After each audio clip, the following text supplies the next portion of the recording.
عبادت کی ہو، بولو وہ عبادت کام آئے گی، نمازیں کام آئیں گی، صدقہ و خیرات کام آئے گا، کوئی نیکی کام آئے گی۔ ارے ایمان ہی نہیں بچا تو کوئی نیکی کیسے بچے گی؟ اور نبی پاک نے ارشاد فرمایا انما الامر بالخواتیم، نتیجہ خاتمہ پر ہے۔ جب آخری انجام اچھا ہوگا تو اچھا ہے۔ زندگی بھر متقی رہا لیکن مرتے وقت اگر بے ایمان ہو کے مرا تو پھر کوئی فائدہ نہیں، پہاڑ کے برابر نیکیاں کام نہیں آئیں گی۔ حضرات گرامی، ایک موقع پر ایک صحابی رسول ایک غزوہ میں، ایک جہاد میں بہت ہی بہادری کے ساتھ لڑ رہے ہیں، بہادری کے ساتھ جنگ کر رہے ہیں، اور حضرت عبدالرحمن ابن عوف رضی اللہ تعالی عنہ بیان فرماتے ہیں کہ جدھر بھی وہ جاتا دشمنوں کی صفیں پکڑ دیتا، تلوار جدھر چلتی تھی مولی گاجر کی طرح لاشیں ڈھیر ہو جاتی تھی۔ جب اس کی بہادری کا چرچا جنگ کے بعد نبی پاک کے سامنے ہوا، رسول پاک کے سامنے اس کی شجاعت و بہادری کا ذکر آیا تو اللہ کے رسول نے ارشاد فرمایا ہوا فی النار، وہ جہنمی ہے۔ توجہ چاہوں گا، صحابی رسول ہے، غازی ہے، مجاہد ہے، اور جہاد بہادری کے ساتھ کر رہے ہیں، سینکڑوں کفار کو کہے دیکھ دیا ہے، لیکن نبی فرماتے ہیں ہوا فی النار، وہ جہنم میں جائے گا۔ حضرت عبدالرحمن ابن عوف صحابی رسول جب انہوں نے سنا ارے اتنا بڑا مجاہد یہ جہنم میں جائے گا، لیکن نبی نے فرمایا ہے کہ یقیناً جہنم میں جائے گا، یہ ایمان ہے، لیکن کیسے جہنم میں جائے گا، کیوں جہنم میں جائے گا؟ میں دیکھنا چاہتا ہوں۔ حضرت عبدالرحمن ابن عوف بیان فرماتے ہیں میں اس کے پیچھے پیچھے لگ گیا، بخاری شریف کی حدیث عرض کر رہا ہوں، میں اس کے پیچھے پیچھے لگ گیا کہ آخر کرتا کیا ہے جس کی وجہ سے جہنم میں جائے گا۔ فرماتے ہیں کہ اسے ایک زخم لگا، ایک کافر کی تلوار لگی اس کے گھٹنے میں، اور وہ درد سے تڑپنے لگا، بلکنے لگا، اور درد کی شدت کو برداشت نہ کر سکا، تکلیف برداشت نہ کر سکا، اس نے اپنی تلوار کی نوک کو اپنے سینے پہ لگایا اور زور سے دبایا اور اس پہ جھول گیا اور اس نے اپنی جان دے دی۔ ایک روایت میں حلق میں لگایا اور اپنی جان خود دے دی۔ حضرت عبدالرحمن ابن عوف بیان فرماتے ہیں میں نے دیکھ لیا اپنی آنکھوں کے سامنے کہ نبی نے کیوں فرمایا تھا کہ یہ جہنمی ہے، اس لیے کہ وہ خودکشی کرنے والا ہے، خود سے اپنی جان کو ہلاک کرنے والا ہے، اور جو آدمی خود اپنے نفس کو ہلاک کرتا ہے، اپنی جان کو ہلاک کرتا ہے، وہ جہنم میں جائے گا۔ تو دیکھا آپ نے انجام کا معاملہ اگر ٹھیک ہے تو سب کچھ ٹھیک ہے۔ میرے دوست اور بزرگوں، اس لیے ایمان اگر بچا کے رکھنا ہے، آخر وقت تک اگر محفوظ رکھنا ہے، پرہیزگاری کو بچا کے رکھنا ہے، تو اللہ تبارک و تعالیٰ کے نیک اور سچے بندوں کی صحبت میں رہنا ہے۔ غوث اعظم کی صحبت اختیار کرو، مطلب ان کی محبت اپنے سینے میں بسا لو، غوث اعظم کے ساتھ ہو جاؤ، غریب نواز کے ساتھ ہو جاؤ، خواجہ نظام الدین اولیاء محبوب الہی کے ساتھ ہو جاؤ،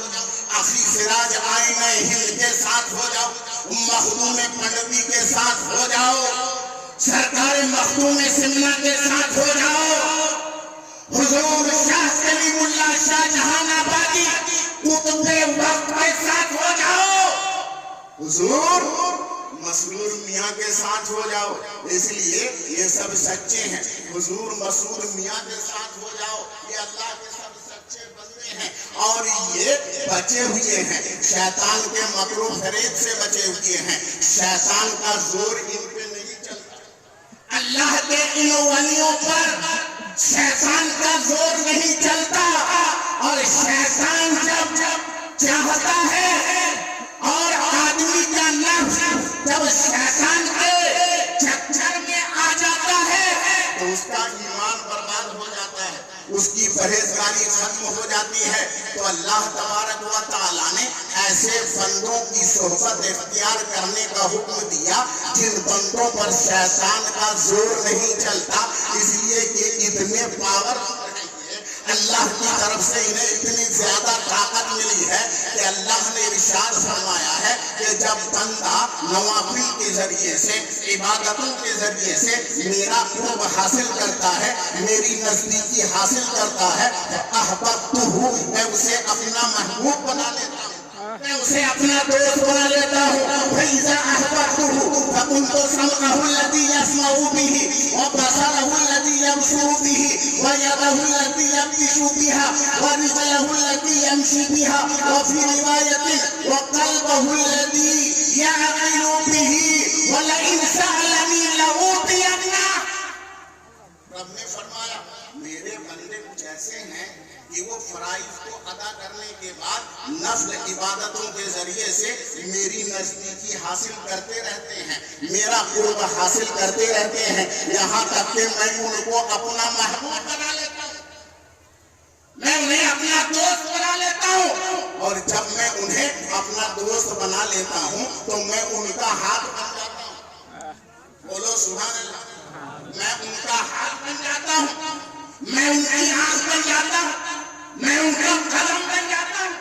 میں ان کا دل بن جاتا ہوں، میں اس کی آنکھ بن جاتا ہوں جس سے وہ دیکھتا ہے، میں اس کا ہاتھ بن جاتا ہوں جس سے وہ پکڑتا ہے، میں اس کا قدم بن جاتا ہوں جس سے وہ چلتا ہے، میں اس کا دل بن جاتا ہوں جس سے وہ سوچتا ہے۔ میرے دوست اور بزرگوں، اللہ تبارک و تعالیٰ کسی کی آنکھ بننے سے پاک ہے، کسی کا ہاتھ بننے سے پاک ہے، کسی کا قدم بننے سے پاک ہے، اس لیے کہ اللہ جسم و جسمانیات سے پاک ہے، اللہ لمٹ اور لمیٹیشن سے پاک ہے، اللہ حد اور حدود سے پاک ہے، وہ تو بے مثال ہے، وہ نراکار ہے۔ کسی کا ہاتھ کیسے بنے گا، وہ کسی کی آنکھ کیسے بنے گا، وہ کسی کا قدم کیسے بنے گا؟ تو مطلب کیا ہے؟ مطلب یہ ہے جب بندہ میرا محبوب ہو جاتا ہے، میرا دوست ہو جاتا ہے، تو میں اس کے ہاتھ میں اپنی خاص طاقت دے دیتا ہوں، اب اس کی آنکھ میں خاص اپنی طاقت دے دیتا ہوں۔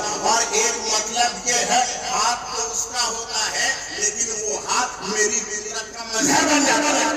اس کی آنکھ میری فطرت کا مظہر بن جاتا ہے، اس کا پیر میری قدرت کا مظہر بن جاتا ہے۔ یہی وجہ تو ہے بغداد میں بیٹھے اپنے شاگردوں کو پڑھا رہے ہیں، درس دے رہے ہیں، اور سمندر میں کشتی ڈوب رہی ہے، اور پکارنے والا پکار کے کہتا ہے یا عبد القادر شیخ اللہ، وہ کون سی طاقت تھی؟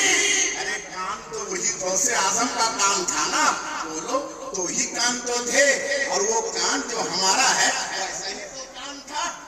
بولو ویسا ہی تو کام تھا، لیکن میلوں دور سمندر میں کشتی ڈوب رہی ہے، پکارنے والا عاشق پکار رہا ہے یا عبد القادر شیخ اللہ، اے عبد القادر اللہ کے لیے کچھ ہماری مدد فرمائی دے۔ میرے دوست اور بزرگوں، یہی سے غوث پاک اپنا ہاتھ بڑھاتے ہیں اور اپنے مرید کی ڈوبتی ہوئی کشتی کو کنارے لگا دیتے ہیں۔ بولو اب سمجھ میں آیا کہ نہیں کہ اللہ اپنے کسی محبوب بندے کا کان کیسے بن جاتا ہے، ہاتھ کیسے بنتا ہے؟ میرے دوست اور بزرگوں، اور جب اللہ کسی کا کان بن جائے، یعنی اللہ کی خاص قدرت اس کے کان میں ہو، اللہ کی خاص طاقت اس کے قدموں میں ہو، اس کے ہاتھ میں ہو، تو اب وہ بندہ جب کچھ کرتا ہے تو اس کے ہاتھ سے وہی صادر ہوتا ہے جو اللہ چاہتا ہے، وہ سوچتا وہی ہے جو اللہ چاہتا ہے، وہ سنتا وہی ہے جو اللہ چاہتا ہے، تو اللہ جو چاہتا ہے وہی سنتا ہے، اللہ جو بولتا ہے وہی وہ بولتا ہے، اللہ جو حکم دیتا ہے بندہ وہی کرتا ہے۔ اب بولو جب ایسا حال ہوگا تو شیطان کا زور چلے گا، شیطان کا زور چلے گا اس پر نہیں، اس لیے کہ وہ اللہ کی حفاظت میں ہے۔ توجہ چاہوں گا